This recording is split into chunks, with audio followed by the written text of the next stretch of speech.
na estudo, na educação. Mas esta educação está abre muito porta. Você que acha daquela coisa de rappers, hoje em dia tem um perfil de rappers diferente. Hoje em dia tem rappers que investem nessa educação, depois bem investem nessa música. Isso é o caso de X. A mim não acha pessoalmente, mas que ele é um atalho para coisas acontecerem mais rápido, para a área. Se nós tudo não fica naquela coisa de torna que alguém bem investe na nós, torna que alguém resolve não ganhar no momento para falar com o cara.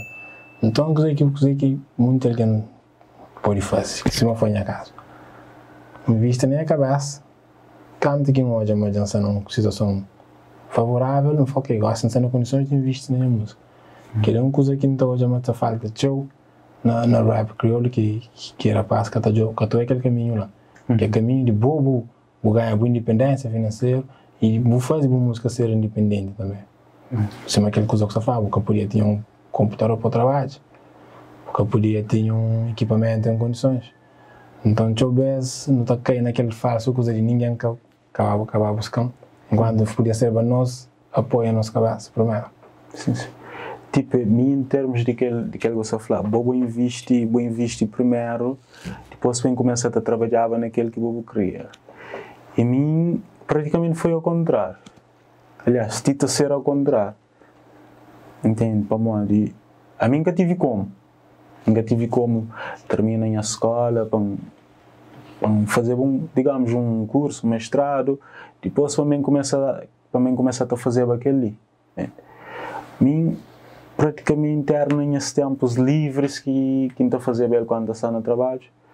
Depois, bem hoje, não sabe fazer. Então, por que não investir nele como um trabalho? Levar mais a sério.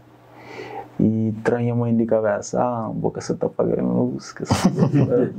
Que ele também então, que as coisas lá. E hoje, minha mãe está de outra forma. Exatamente. Tudo, você te levanta todo dia, está a trabalho, está de frente a um computador. Que antes de estar à frente a um computador era motivo para a minha mãe estar mandando embora, hoje não.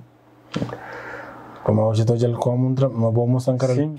Talvez também é boa postura perante. Por exemplo, gosta só de moça não coisa séria.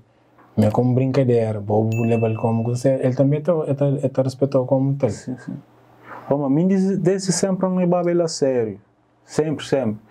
E inclusive não está pertencendo a um grupo que está falando para si. Nós temos que aprender a fazer vídeo para o mundinho a semestre. Isso mais aquilo. E hoje você também está. E ninguém castela junto com eles para dar aquele suporte. Não está contra hoje não está fazendo. Nós damos uma olhada naquele tempo. Para mim encarar de outra forma. Não se tem visto na música agora. Depois a música agora também dá para mim visto na minha vida pessoal. Então, está crendo.